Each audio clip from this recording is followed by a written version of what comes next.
আজকের ভিডিওতে দেখাবো কোনো কারণে যদি আপনার ফোনের সিম যদি ব্লক হয়ে যায় সেই ব্লক সিমটা কিভাবে আনব্লক করবেন। আমরা যারা ফোন ব্যবহার করি প্রত্যেকে ফোনে একটা সিম ব্যবহার করে এবং এই সিমের সাথে আমাদের জড়িত থাকে বিকাশ, রকেট, নগদ সহ ইন্টারনেট ব্যাংকিংয়ের অনেক গুরুত্বপূর্ণ তথ্য। তাই কোনো কারণে সিম যদি ব্লক হয়ে যায় সেটা তাৎক্ষণিকভাবে কিন্তু আমরা মহাবিপদে পড়ে যাই। তাই আজকের ভিডিওতে আমি দেখাবো কোনো কারণে আপনার সিম যদি ব্লক হয়ে যায় আপনি খুব সহজেই এবং খুব দ্রুত সময়ের মধ্যে নিজে নিজেই কীভাবে সেই ব্লক সিমটা আপনি আনব্লক করবেন। তাই বন্ধুরা কথা না বলে চলুন ভিডিওটা শুরু করছি। আজকের ভিডিওতে আমি প্রথমেই গ্রামীণ ফোনটা করে দেখাবো। বাংলালিংক, রবি এবং এয়ারটেল এবং অন্যান্য সিমে আপনি কিভাবে ব্লকটা আনব্লক করবেন সেটা ভিডিওর শেষে দেখাবো। প্রথমেই আপনি ফোনের ডায়াল প্যাডে গিয়ে লিখবেন *121*1600# লিখে আপনি একটা কল করে দিবেন। তারপরে আপনার সামনে একটা এরকম ইন্টারফেস চলে আসবে। এখানে আপনি যে সিমটা ব্লক করতে চাচ্ছেন সেই নাম্বারটা কিন্তু আপনাকে এখানে লিখে দিতে হবে। আমি সেই নাম্বারটা লিখে দিচ্ছি।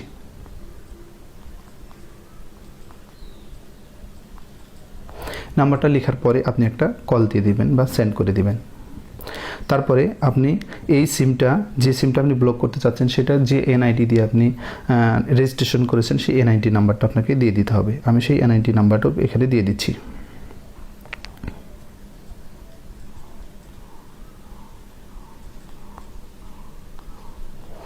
এনআইডি নাম্বারটা দেওয়ার পরে আপনি আবারও সেন্ড বাটনে ক্লিক করে দিবেন। তারপরে এখানে আপনাকে জন্মসালটা দিয়ে দিতে হবে। প্রথমে দিতে হবে দিন, তারপর মাস, তারপরে বছর। আমি সেটাও দিয়ে দিচ্ছি।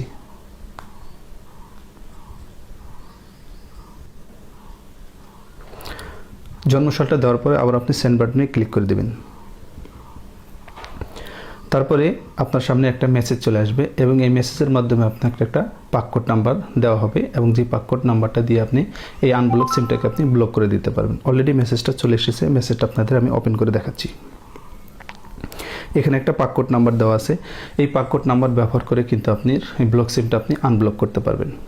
বন্ধুরা, এতক্ষণ তো দেখলেন শুধু গ্রামীণ ফোনের সিম যদি ব্লক হয়ে যায় সেটা আনব্লক আপনি কিভাবে করবেন, কিন্তু বাংলালিংক, এয়ারটেল, রবি এবং অন্যান্য কোম্পানির সিম যদি ব্লক হয়ে যায় তখন আপনি কি করবেন। গ্রামীণ ফোনের মতো অন্যান্য সিমের কিন্তু এভাবে ডায়াল করে বা এনআইডি নাম্বার দিয়ে পাসওয়ার্ড পাওয়ার কোনো সুযোগ নেই। এক্ষেত্রে ওই সিমগুলো, অন্য কোম্পানির সিমগুলো যখন আপনি ক্রয় করেছিলেন তখন আপনি কিন্তু যে একটা সিমের কভার ছিল সেই কভারের গায়ে কিন্তু পাসওয়ার্ড এবং পিনকোড নম্বর দেওয়া ছিল। আপনাকে প্রয়োজনে সেটা খুঁজে বের করতে হবে। আপনি যদি সেটা খুঁজে পেতে ব্যর্থ হন তাহলে আপনাকে অবশ্যই 121 বা কল সেন্টারে কল দিতে হবে এবং আপনার কাছে কিন্তু ইনফরমেশন বা তথ্য জানতে চাইবে। সেই সঠিক তথ্যগুলো দিলেই কিন্তু আপনাকে কল সেন্টার থেকে পাসওয়ার্ড বা পিনকোড আপনাকে দেওয়া হবে। সেটা দিয়েও কিন্তু আপনি ব্লক সিমটাকে আনব্লক করতে পারবেন।